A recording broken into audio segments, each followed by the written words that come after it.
வேடிக்கை பார்ப்பவன்லேருந்து இன்னொரு கதை. பசி எனும் பெருந்தி.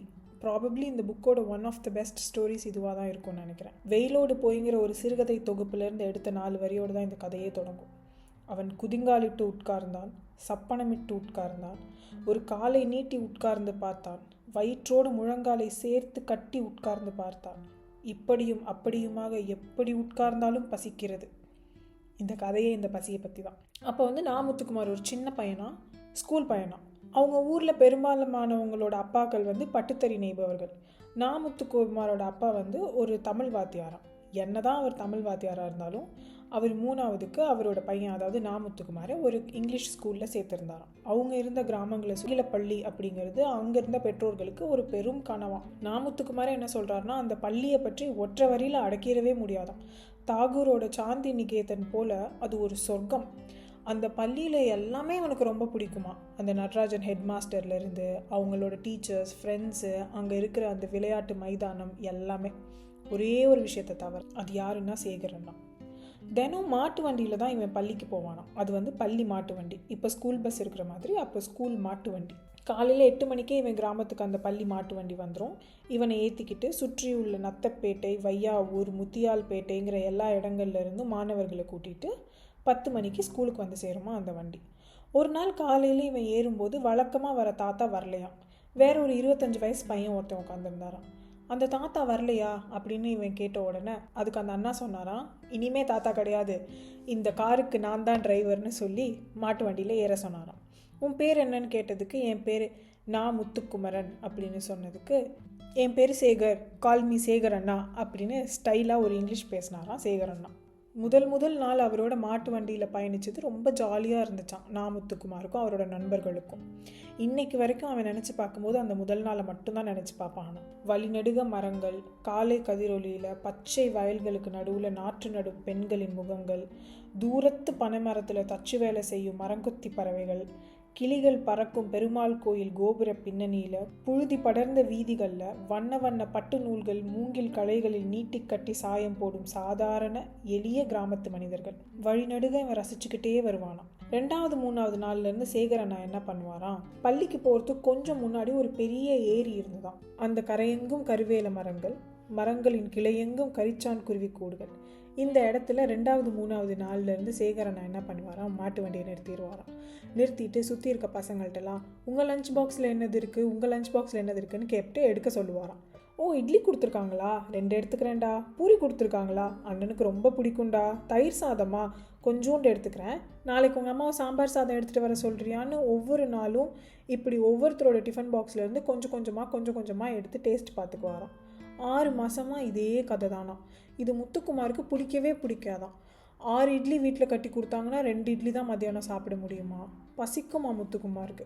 ஆனாலும் வெளியே சொன்னால் கொன்றுவேன் அப்படின்னு சேகர் அண்ணா பயமுறுத்தினதுனால வெளியே சொல்லாமையே இதை பொறுத்துக்கிட்டே இருந்தாங்களாம் நாமுத்துக்குமாரும் அவரோட நண்பர்களும். ஒரு நாள் பக்கத்து வீட்டு பாட்டி மீன் பிடிச்சோன்னு சொல்லி கொண்டு வந்து நாமுத்துக்குமாரோட அம்மா கிட்ட மீன் கொடுத்தாங்களாம். மீனை பார்த்தோன்னே எச்சி ஊறிச்சான் நாமுத்துக்குமாருக்கு. நாமுத்துக்குமாரோட பாட்டி சைவங்கிறதுனால அவங்க வீட்டில் அசைவமே செய்ய மாட்டாங்களாம். அதிகபட்சம் செய்கிற அசைவமே ஒரு முட்டை தானா.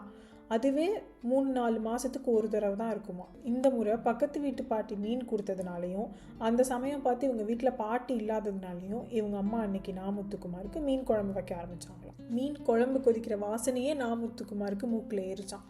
ஆனால் அந்த குழம்பு வாசனையோடு அவரோட மனசெல்லாம் சேகர் அண்ணா தான் இருந்தாராம். ஐயோ, போனால் வழியில் இந்த சேகர் அண்ணா இந்த மீன் குழம்பு சாப்பிட்ருவாரேன்னு. ஆனாலும் நாமுத்துக்குமார் மனசை தேத்திக்கிட்டாராம். சரி, ஓகே, 6 மீன் துண்டு வச்சாங்கன்னா 2 மீன் துண்டு சாப்பிட்டுட்டா கூட நமக்கு 4 மீன் துண்டு மிஞ்சும்ல அப்படின்னு ஒரு ஆர்வத்தோடு இருந்தாராம் நாமுத்துக்குமார். வழக்கம் போல் ஏரியில் வண்டி நின்றுச்சான். எல்லாரோட டிஃபன் பாக்ஸையும் எடுக்க சொன்னாங்களாம். நாமுத்துக்குமார் எடுத்து காட்டினோன்னே, அடடே, மீன் குழம்பா அப்படின்னு சொல்லி 1, 2 அப்படின்னு மொத்தத்தையும் சாப்பிட்டுட்டாராம். சாப்பிட்டுட்டு, போதுண்டா இன்னைக்கு டேஸ்டிங்க, இந்த மீன் குழம்பே அண்ணனுக்கு வயிறு நிறைஞ்சிருச்சு, பாவம் இல்லை முத்துக்குமார், எல்லாரும் முத்துக்குமாரோட ஷேர் பண்ணி சாப்பிட்ருங்கன்னு சொல்லிட்டு போயிட்டாராம். இவனுக்கு அழுக தாங்க முடியலையாம். ஸ்கூலில் போய் உக்காந்தோன்னா முதல் பீரியடில் இருந்து இவன் அந்த மீன் முள்ளு துரத்துச்சான். பொறுத்து பார்த்துட்டு இன்டர்வல் கேப்பில் நேராக போய் நடராஜ் ஹெட் மாஸ்டர்கிட்ட நின்றுட்டானான். சார், நான் ஒன்று சொல்லுவேன், யார்கிட்டையும் சொல்லக்கூடாதுன்னு. சொல்லுப்பா விஷயத்தன்னொன்னே, கடன்னு ஃபுல்லுத்தையும் ஒப்பிச்சிட்டானான். அடுத்த நாள் காலையில் வந்த மாட்டு வண்டியில் சேகர் அண்ணா இல்லை, வேற ஏதோ ஒரு அண்ணா. அன்னையிலேருந்து இவன் டிஃபன் பாக்ஸில் இட்லியோ மீனோ குறைஞ்சதே இல்லையா. இவனும் சந்தோஷமாக நிம்மதியாக சாப்பிட்டுட்டு இருந்தானான். அப்படியே காலம் ஓடிடுச்சு. அதுக்கப்புறம் கொஞ்ச நாள் கழிச்சு இவன் காலேஜ் படிச்சுட்டு இருக்கையில் ஒரு சினிமா தேட்டரில் ஃப்ரெண்ட்ஸோட படம் பார்க்க வந்திருந்தானான். இன்டர்மிஷனில் எந்திரிச்சு வெளியே வரும்போது தூரத்தில் பார்த்தா சிகரெட் அடித்தபடி நின்று கொண்டிருந்தார் சேகர் அண்ணன். இவன் வேகமாக அவர்கிட்ட போய், வணக்கம்ண்ணே, எப்படி இருக்கீங்க, என்ன ஞாபகம் இருக்கா அப்படின்னு கேட்டானா. அவர் கொஞ்ச நேரம் உத்து பார்த்துட்டு, தெரியலையே தம்பி, அடையாளம் தெரியலையே உங்களைன்னொன்னே, நான் தானே முத்துக்குமரன், கன்னிகாபுரம், உங்கள் வண்டியில் தான் தினம் ஸ்கூலுக்கு போவோம் அப்படின்னு சொன்னானா. சொன்னோன்னா அவர் ஒரு மாதிரி அமைதியாக குறுகுறுன்னு தலையை தொங்க போட்டுக்கிட்டாராம். நம்ம சொல்லி தான் இவர் வேலையை விட்டு நின்னாருங்கிறது தெரிஞ்சிருச்சு போல இருக்குன்னு நினச்சிட்டு, இவன் என்னை மன்னிச்சிருங்கண்ணே, என்னால் தான் உங்கள் வேலை போயிடுச்சு, ஏதோ ஒரு ஆத்திரத்தில் ஹெட் மாஸ்டர் கிட்ட சொல்லிட்டேன் அப்படின்னு சொன்னானாம். அதுக்கு உடனே சேகர் அண்ணன் சொன்னாராம், ஐயோ தம்பி, நீ தான் என்னை மன்னிக்கணும். படிக்கிற பிள்ளைங்க சோத்து பிடுங்கி திங்கிறது எவ்வளோ பெரிய பாவம். ஏதோ என் பசிக்கு செஞ்சுட்டேன். சம்பளம் கம்மி தம்பி. அப்போ என்னை நம்பி வீட்டில் 6 உசுறு இருந்துச்சு. உங்களுக்கு தெரியாத தம்பி, அந்த ஒரு வேலை தான் எனக்கு சாப்பாடு. அதுக்கப்புறம் நைட்டில் தண்ணி குடிச்சிட்டு படுத்துக்குவேன். வேலை போனதுக்கப்புறம் கொளுத்து வேலை, ரோடு போடுறதுன்னு சமாளிச்சிட்டேன். இப்போ ஒரு ஷூ கம்பெனியில் இருக்கேன் தம்பி. பசி இல்லை, கஷ்டம் இல்லை. ஆனால் உங்களுக்கு செஞ்ச பாவம் என்னை துரத்திட்டே இருக்குன்னு தோணுது. இப்போ ரோட்டில் எங்கேயாவது ஸ்கூல் படிக்கிற பசங்களை பார்க்கும்போதெல்லாம் ஒரு குச்சி ஐஸோ சாக்லேட்டோ வாங்கி கொடுத்துட்றேன் தம்பி. அப்படி தான் பிராய்ச்சித்தம் பண்ணிகிட்ருக்கேன்னு சொன்னான். நான் முத்துக்குமாருக்கு தொண்டை அடைச்சிருச்சான். இவன் ஏதோ பேச வரத்துக்குள்ளார படம் போட்டாங்கன்னு இவன் ஃப்ரெண்டு வந்து கூப்பிட்டதுனால நாமுத்துக்குமார் அவனோட போயிட்டாரான். திரையரங்கின் இருட்டில் இவன் அமர்ந்திருந்த நாற்காலியை தேடி கண்டுபிடிச்சி வந்த சேகர் அண்ணன் இவன் முன்னாடி வந்து நின்னான். ஒரு கோன் ஐஸும் ஒரு பாப்கார்ன் பேக்கெட்டும். ஐயோ எதுக்குன்னு இதெல்லாம்? என் திருப்திக்காக வாங்கிக்கோங்க தம்பின்னு சொன்னான். இவன் நண்பர்களிடம் பாப்கார்ன் பேக்கெட்டை கொடுத்து விட்டு கோன் ஐஸை டேஸ்ட் பார்த்தான். அதில் மீன் குழம்பு வாசம்.